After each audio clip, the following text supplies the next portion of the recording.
Hi guys, if you don't know who I am Sa Artiste. I am a lock maker.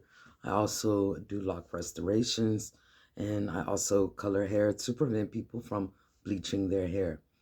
So if you like that, please subscribe. If not, this is not the video for you. The video is about, I want to talk to people about thinning of the locks, okay? When you, I have to say, we need to work together. Okay. We need to work together in helping each other with locks. And the reason why I say that is because it is too many people that I've seen have their locks combined, but their roots are thinning. Their roots are very fuzzy. You understand what I'm saying? And that's not good. Now, the roots are thinning and people are just combining the locks, but you see that thinning, you see the fuzziness, okay? You should not combine anybody locks when you know that their locks is thinning at the top. You need to look at the roots and you need to look at the scalp, okay? And I say that because the scalp and the roots are important to having the locks. You understand what I'm saying? It's no different even if you are just using extensions. The scalp and the root matter because see the roots have to be strong enough to hold the lock, especially a heavy lock. And most people have their locks like 10 years and more. These locks tends to get heavy. The locks will be about, I say about 25 to about 30 inches long in the span of 10 years. Okay.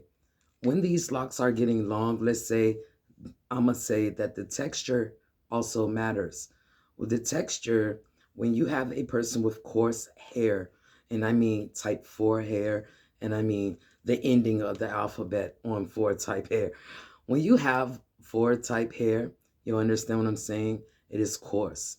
This hair draws up. Okay, let me say that. So when you are wicking this hair together, this hair will break apart from the wick that's, well, the lock that's from beside it. So say like if I was to combine these, this hair is more softer.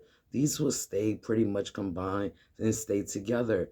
Versus if my hair was more coarse, then when I combine these, over time you'll start to see the line depending on if hair was added to it or if hair wasn't added to it. If the person is younger, no. The first thing I would say is when the last time you have talked to a dermatologist or either talk to your doctor so they can refer you to a dermatologist. A dermatologist will refer you to a toxicologist, not a toxicologist, toxicologist, okay? And they will assess your hair and let you know what it is that you need to do because see, a loctician is there to just lock your hair. You can't sit up there and give somebody a diagnosis just because you're looking at their scalp and things. But what I will say is that you will know that there is a scalp issue when you start to see spots and things like that on the scalp. If you don't see those little holes, see those little holes is where the hair is going to come through, and you want to make sure it's not smooth and slick. See, when it's smooth and slick, no hair is growing back right there. It is now closed up. There's no way that the hair is going to come through there. But if you cut the hair off and you see like the pores where the follicle is coming through, then that hair will grow. Now, how much it will grow, we do not know that. So that's why I said that you should talk to a dermatologist or a specialist, especially when you start to see your hair starting to thin. A lot of people wear their hair down. I am one to wear my hair down. Over time, you will see the longer someone locks get, this starts to spread. Okay. Sometimes people complain about it being itchy.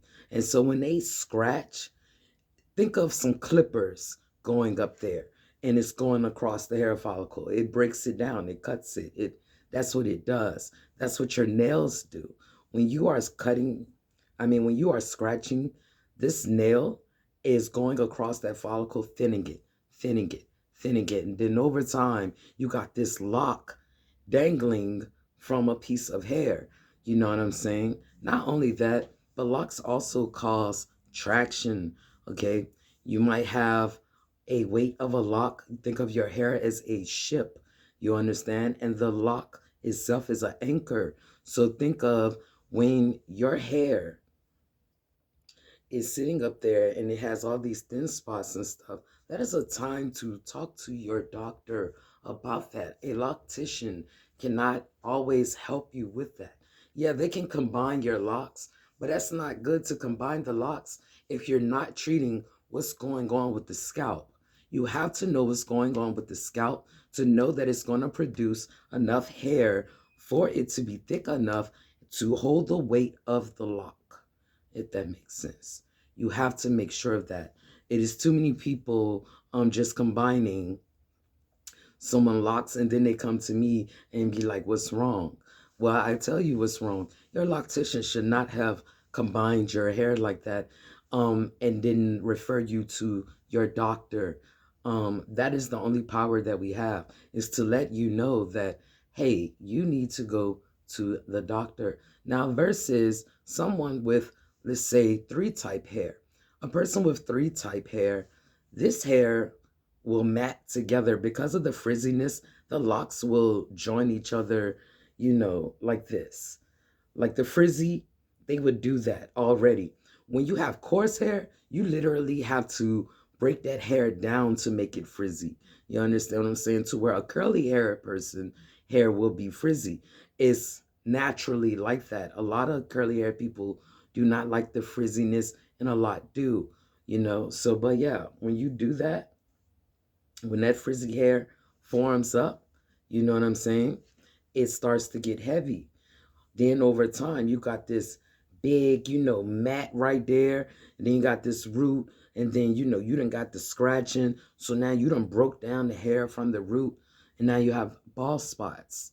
See, so there's a slight difference with the texture breaking off and causing thin spots versus a curly hair person or a straight hair person scratching their scalp and creating bald spots.